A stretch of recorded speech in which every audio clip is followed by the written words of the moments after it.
Kerajaan Negeri Johor akan menyalurkan bantuan dan peruntukan dari pelbagai aspek dalam usaha membangunkan sukan Muay Thai di negeri ini. Menurut Pengerusi Jawatankuasa Belia Sukan Kebudayaan dan Warisan Negeri Johor, Datuk Zulkarnain Khamisan, usaha yang dilakukan Persatuan Muay Thai Negeri Johor dan 18 kelab di bawah naungannya dalam membangunkan sukan Muay Thai telah mendapat sambutan yang baik daripada masyarakat.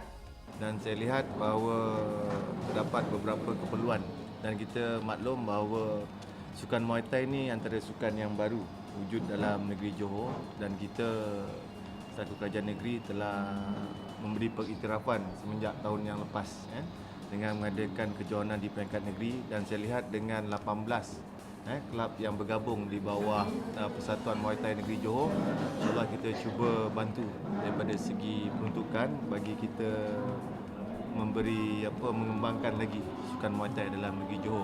Dan juga bila kita lihat dalam akhir-akhir ini bahawa peminat sukan Muay Thai sebenarnya bukan saja di daerah Johor Bahru, tetapi telah ada di daerah Batu Pahat, di Ledang, lagi mana tadi?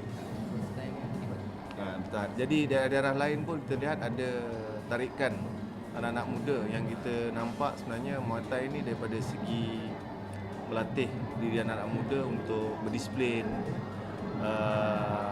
tahu cara untuk menghormati orang tua. Kerana kalau kita lihat seni Muay Thai ni, dia terlalu halus.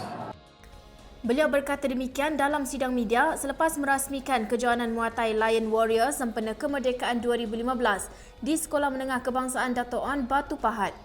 Kejohanan julung kali diadakan itu disertai 60 peserta dari seluruh Malaysia dan negara jiran Thailand.